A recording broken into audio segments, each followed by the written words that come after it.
Assalamualaikum warahmatullahi wabarakatuh. Sahabat Tiga Laki, jumpa kita di channel Tiga Laki, channelnya inspirasi dan informasi. Kali ini kita membahas perang di lokasi Rumah Sakit Ceritas, Palembang.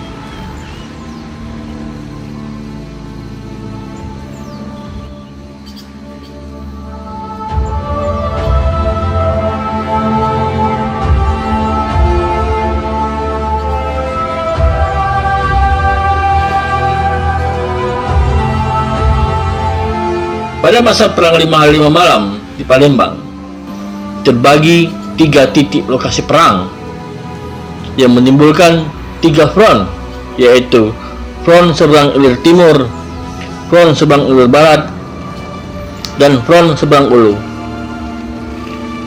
Front seberang Ulu dipusatkan di Pelaju dan Kertapati, sementara front seberang Ilir dipusatkan di Rumah Sakit Ceritas. Front seberang Ilir meliputi kawasan mulai dari Tengkuruk sampai Rumah Sakit Ceritas, Lorong Pagar Alam, Jalan Talang Betutu, 16 Ilir, Kepandean, Sungai Jeruju, Bom Baru, dan Kenten. Pertempuran pertama terjadi pada hari Rabu, 1 Januari 1947. Belanda melancarkan serangan dan tembakan yang terus-menerus diarahkan ke lokasi pasukan Republik Indonesia yang ada di sekitar Rumah Sakit Ceritas. Rumah Sakit Ceritas berada di tempat yang strategis karena berada di atas bukit sehingga menjadi basis pertahanan yang baik bagi Belanda.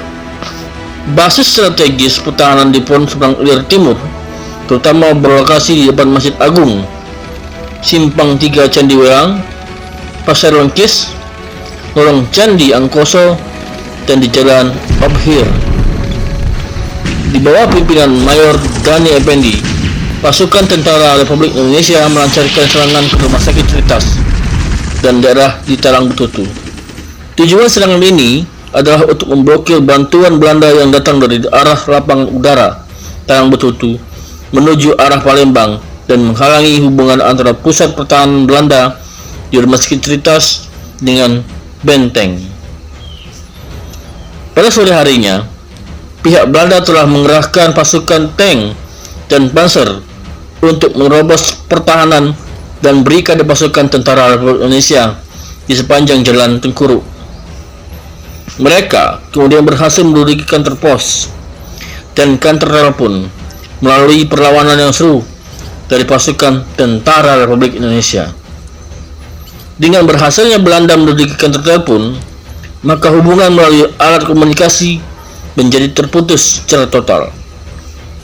Setelah itu, Belanda memperluas gerakannya hingga menduduki kantor residen dan kantor wali kota.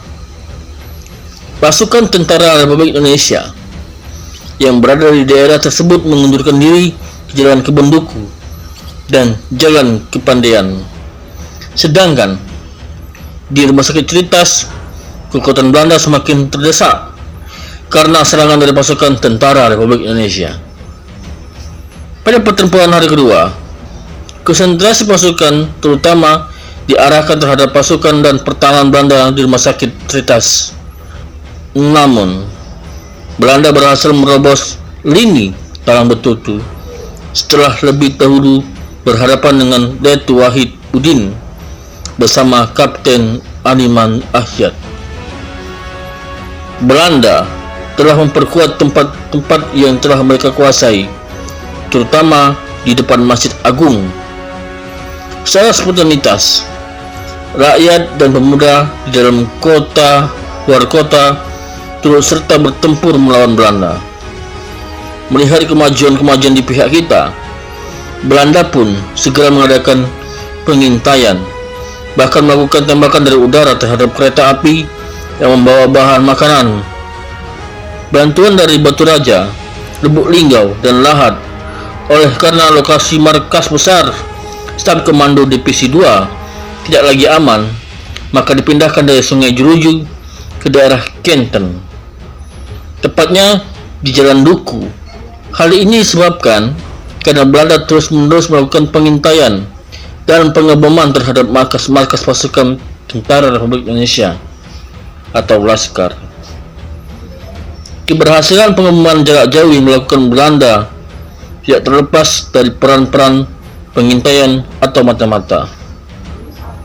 Pertempuran hari ketiga berlangsung pada hari Jumat, tanggal 3 Januari 1947. Saat itu, Kolonel Mollinger memerintahkan angkatan perang darat, laut, dan udara untuk menghancurkan semua garis pertahanan pasukan Tentara Republik Indonesia atau Laskar. Ini menunjukkan terjadinya konsep perang tiga matra yang dilakukan Belanda di Palembang.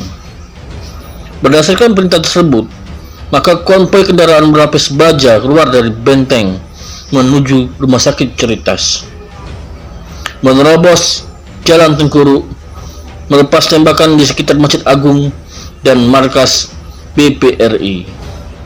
Penerobosan Belanda ke Rumah Sakit Ceritas itu dihambat oleh pasukan kita yang berada di Pasar Cindi dengan ranjau-ranjau, namun gagal karena ranjau-ranjau tersebut gagal meledak.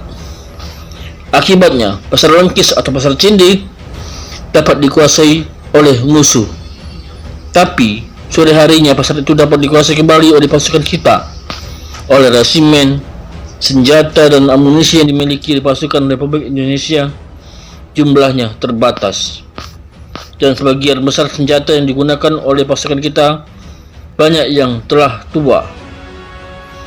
Sebagai hasil rampasan dari serdadu Jepang, sampai hari ketiga, keadaan Palembang sebenarnya sudah parah. Hampir 5 kota hancur karena serangan bom dan peluru mortir Belanda.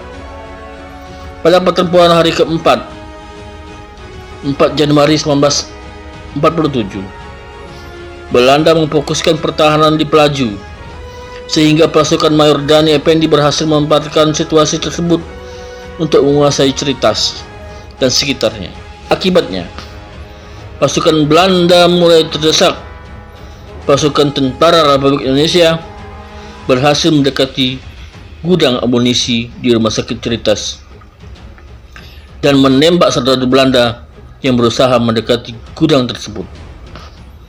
Pada pertempuran hari kelima, pihak Belanda dapat menguasai beberapa tempat dengan bantuan kapal-kapal perang yang hilir mudik di Sungai Musi, dan pesawat terbang pasukan Belanda mengalami hal yang sama dengan pasukan Tentara Republik Indonesia, yaitu letih, kurang tidur, dan merasa stres. Sedangkan pasukan Tentara Republik Indonesia telah banyak menderita kerugian baik dari materi ataupun yang gugur dan luka-luka.